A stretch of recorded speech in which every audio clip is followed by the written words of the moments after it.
The frozen tundra stretched endlessly, a desolate expanse under the pale light of the winter sun.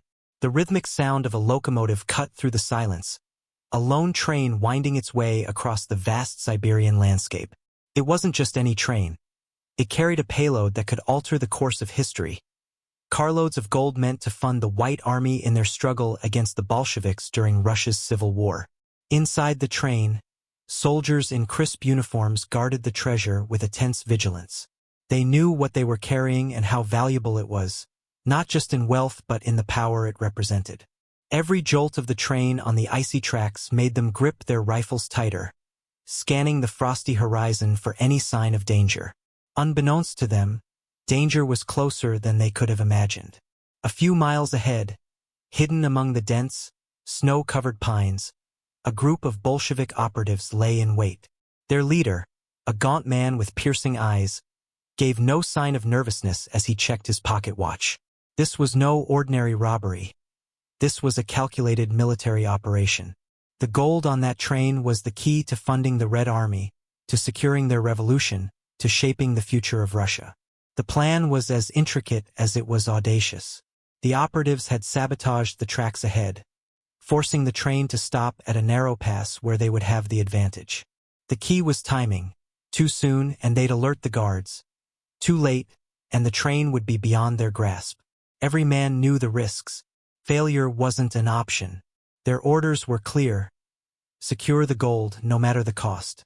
The train hit the sabotaged section, screeching to a halt. Steam hissed into the freezing air as the guards inside scrambled to assess the situation. Before they could react, a deafening explosion shattered the silence. The Bolsheviks had detonated charges to cut off any retreat, leaving the train and its cargo at their mercy. Chaos erupted. The guards poured out of the train, rifles at the ready, only to find themselves under a hail of bullets. The Bolsheviks, armed with precision and a ruthless determination, had the upper hand. The narrow pass became a battleground, the air thick with smoke and the shouts of men. Inside the train, one guard, an older man with years of combat experience, rallied his men to hold their ground. They barricaded themselves in the car carrying the gold, determined to protect it to the last. But the Bolsheviks were relentless. Using dynamite and sheer force, they breached the car's defenses. The older guard made a final stand, but he was no match for the wave of operatives who flooded in. As the last resistance fell, the Bolsheviks quickly loaded the gold onto sleds waiting nearby. The leader, his face expressionless, surveyed the scene. There was no time for celebration. The White Army would soon realize what had happened, and retaliation would be swift. They had to vanish into the wilderness, leaving no trace of their operation. But as the sleds disappeared into the forest, the leader's mind was already racing. The gold was theirs, but transporting it across such unforgiving terrain was a gamble in itself. And even if they succeeded, the risk of betrayal within their ranks loomed large. Every man who had touched that gold now carried its weight, not just in physical terms, but in the moral and political burden it represented. Would this audacious heist tip the balance of power in the Bolsheviks' favor? Or would it ignite a storm of conflict that even they couldn't control? As the first rays of dawn broke over the snow-covered landscape, the true battle for the gold was only beginning. The Bolshevik operatives moved swiftly, their sleds slicing through the thick snow as the biting wind lashed against their faces. The leader, Ivan, stood at the front, his sharp eyes scanning the horizon for any signs of pursuit. They had accomplished the impossible, yet Ivan's mind remained restless. Every creak of the sleds carrying the gold felt louder than the howling wind, as if the weight of their stolen prize could summon their enemies from the frozen wasteland. Behind them, chaos was brewing. The train, now abandoned and damaged, was a scene of carnage. Word of the heist spread like wildfire through the ranks of the White Army. Within hours, a detachment of cavalry was dispatched to hunt the thieves, armed with the kind of fury that only betrayal and desperation could summon. For the White Army, this wasn't just gold, it was survival. As Ivan's team pressed deeper into the Siberian wilderness, they encountered their first hurdle. The terrain grew harsher, the snow deeper, and the cold more unforgiving. One of the sleds began to falter under the immense weight of the gold. It creaked ominously before one of its runners snapped, spilling a portion of their treasure into the snow. The men froze, their breaths misting in the icy air as they looked to Ivan for guidance. "Leave it," Ivan commanded, his voice cold and unyielding. "We can't afford to stop," a young operative, barely more than a boy, protested. "That's a fortune. We can't just leave it behind." Ivan's glare silenced him. "Every second we waste here, we risk everything. Keep moving." Reluctantly, the men abandoned the fallen gold, the glittering bars half buried in the snow like ghosts of their ambition. The loss gnawed at them, but Ivan knew they couldn't let greed slow them down. Survival was paramount. Meanwhile, the White Army's detachment was closing in. Skilled trackers had picked up the Bolsheviks' trail, and the sound of distant hoofbeats began to echo through the forest. The operatives knew it was only a matter of time before they were caught, and the tension among them grew unbearable. Suspicion crept into their ranks. Whispers of betrayal began to circulate. Who among them might try to take the gold for themselves? Who might be a spy? As night fell, the team set up a makeshift camp deep in the forest. The fire they built was small, casting flickering shadows that danced eerily among the trees. The men huddled close, their faces pale and drawn.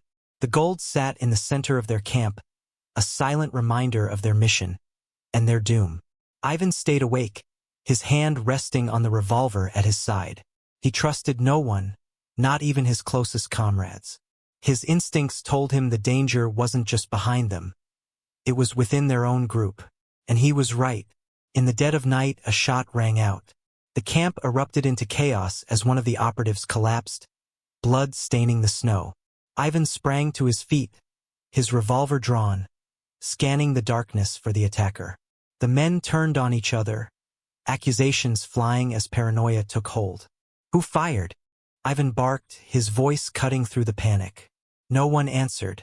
The tension was thick, each man gripping his weapon tightly, eyes darting from one comrade to the next. Ivan knew this was exactly what the White Army would want, to see them crumble from within. But before he could restore order, the distant sound of hoofbeats grew louder.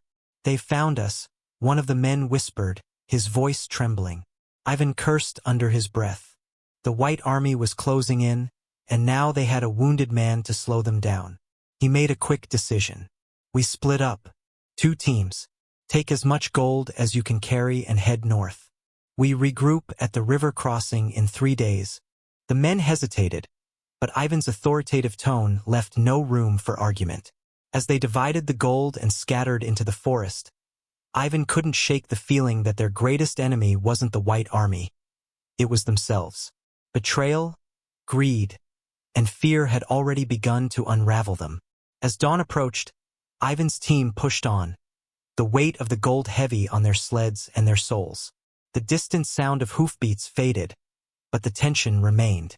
They were hunted, fractured, and desperate. And somewhere in the shadows of the Siberian wilderness, a traitor waited for the perfect moment to strike. The gold was no longer just a prize, it was a curse. The forest seemed to close in on Ivan's team as they trudged forward, the wind howling like a warning from unseen forces. Every crunch of snow beneath their boots felt amplified in the stillness. The gold weighed heavily on their sleds and their minds, a shimmering promise of victory that now felt like a ticking bomb. Ivan's eyes darted between the shadows, his instincts honed by years of survival. The White Army wasn't far behind, he could sense it. The occasional crack of a distant branch made his hand twitch toward his revolver. But it wasn't just the pursuers that worried him. The team's unity was unraveling like frayed rope. Ahead, the forest began to thin, revealing a frozen river. The sight brought a flicker of relief to Ivan.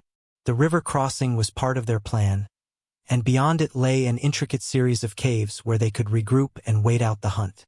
But relief was short-lived. As they reached the edge of the river, the sharp crack of gunfire erupted from the trees behind them. "Ambush!" Ivan shouted, diving for cover behind a fallen log. The others scattered, their sleds overturned as bullets whizzed through the icy air. The White Army had caught up, A dozen soldiers on horseback emerged from the treeline, their rifles aimed with deadly precision. The Bolsheviks fired back, their desperation fueling their aim. The frozen river became a battlefield, the pristine snow stained red as bodies fell. Ivan barked orders, his voice cutting through the chaos. Hold the line, protect the gold. But he knew they were outnumbered and outgunned. Their only chance was to retreat across the river. Get the sleds moving, he commanded. A few of the operatives scrambled to upright the sleds and push them onto the ice. But the river was unstable, the ice groaning under the weight of the gold. Ivan knew it was a gamble, but they had no choice. As they moved onto the ice, the firefight intensified. Ivan covered the retreat, his revolver barking with precision. He took down 2 soldiers with quick, clean shots, but the White Army pressed forward relentlessly. Then it happened. A loud crack echoed across the river, louder than the gunfire. The ice beneath one of the sleds splintered, and with a deafening roar, it gave way. One of the operatives screamed as he and a portion of the gold plunged into the freezing water. "Leave it!" Ivan shouted, his voice hoarse. "Keep moving!" But not everyone listened. Another operative, consumed by greed, lunged toward the sinking sled in a futile attempt to save the gold. The ice beneath him gave way, and he too vanished into the icy depths. The remaining operatives hesitated, torn between survival and the treasure they had sacrificed so much for. Ivan's voice snapped them back to reality. "If you want to live, move." The team reached the far side of the river, dragging the remaining sleds onto solid ground. Ivan turned back, his revolver raised, and fired a final shot that struck one of the White Army's leaders. The soldiers hesitated, unwilling to risk crossing the unstable ice, and Ivan seized the moment. "Into the forest," he ordered. The team vanished into the trees, leaving behind the shattered remains of the river crossing and the bodies of their fallen comrades. But as they ran, Ivan's mind raced. The gold had cost them dearly, and the team was now a fractured shadow of what it once was. He glanced over his shoulder at the operatives still with him, their faces pale and drawn with exhaustion. Trust was gone, replaced by suspicion and fear. They reached the mouth of the caves as night fell, their breaths ragged and visible in the freezing air.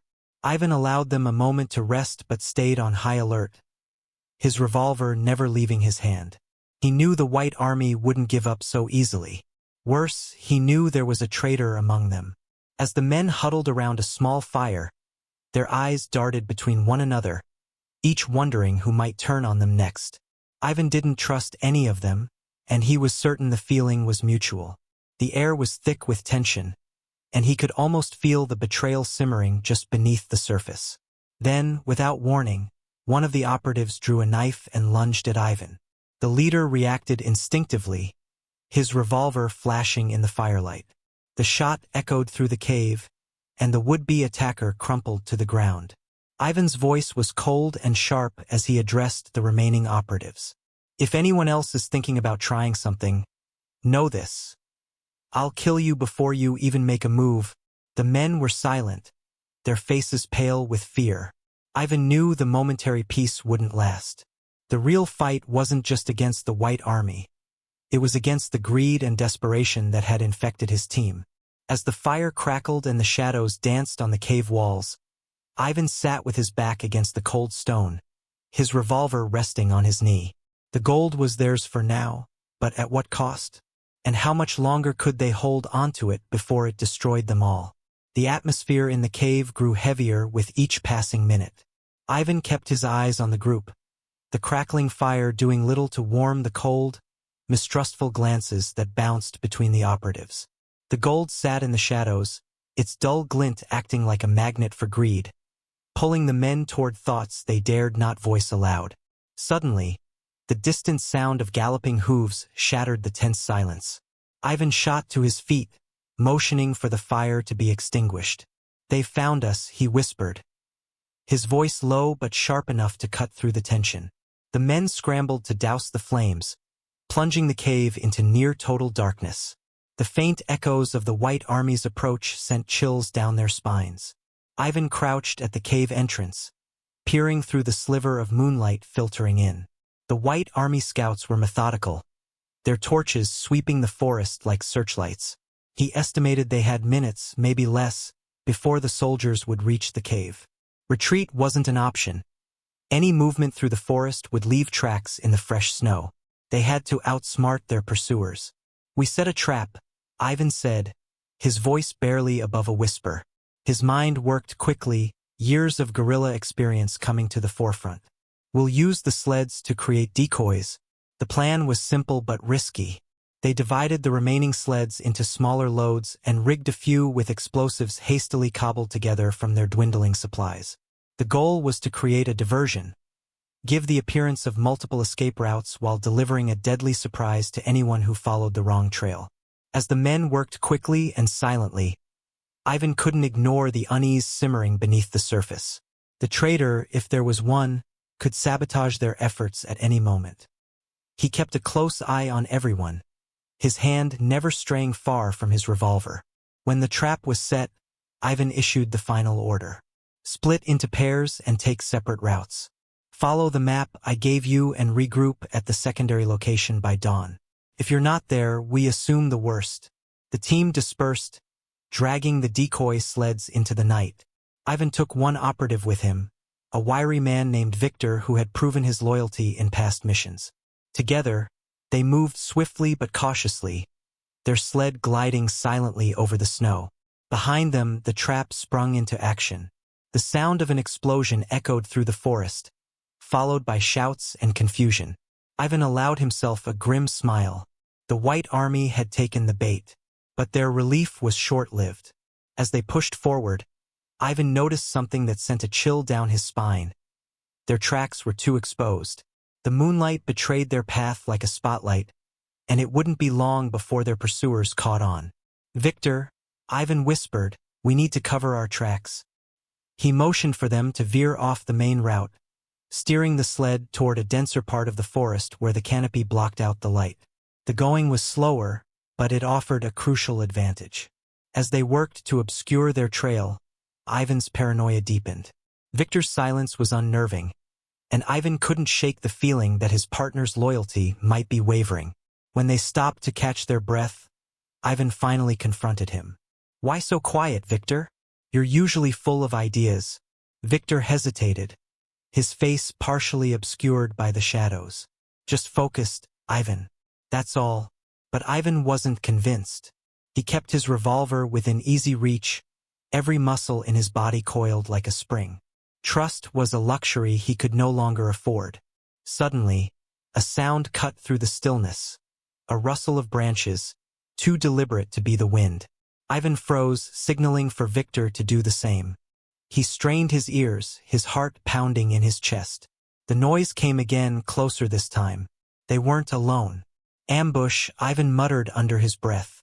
He crouched low, pulling Victor down with him. They had seconds to react. Ivan motioned toward a cluster of boulders nearby, a natural cover that might buy them some time. As they moved into position, the first shots rang out. A hail of bullets peppered the trees around them, splintering wood and sending snow flying. Ivan fired back, his aim sharp and calculated. He could see the silhouettes of White Army soldiers emerging from the trees, their numbers overwhelming. "Victor, cover me," Ivan shouted, but when he turned, Victor was gone. For a split second, Ivan felt a surge of rage and betrayal. Victor had abandoned him, or worse, he'd been working with the enemy all along. But there was no time to dwell on it. Ivan focused on survival, his instincts kicking into overdrive. The firefight raged on, but Ivan's skill and resourcefulness kept him alive. He used the terrain to his advantage, moving unpredictably and taking down soldiers with precise shots. Still, the odds were against him, and he knew it was only a matter of time before his luck ran out. Then, just as the enemy began to close in, another explosion rocked the forest. Ivan had no idea where it came from, but the chaos gave him a fleeting chance to escape. He seized it, abandoning the sled and disappearing into the shadows. As he ran, the weight of the situation pressed heavily on him. The gold was gone, his team was scattered or dead, and the White Army was relentless. But Ivan wasn't done yet. He still had one ace up his sleeve, a hidden stash of supplies and a contingency plan he'd kept secret even from his closest allies. The question was whether he'd survive long enough to use it. Ivan trudged through the snow-covered forest, his breath visible in the icy air. His mind raced as he navigated toward his hidden stash, the faint echoes of gunfire fading in the distance. The forest seemed endless, and exhaustion gnawed at him, but he knew that stopping meant death.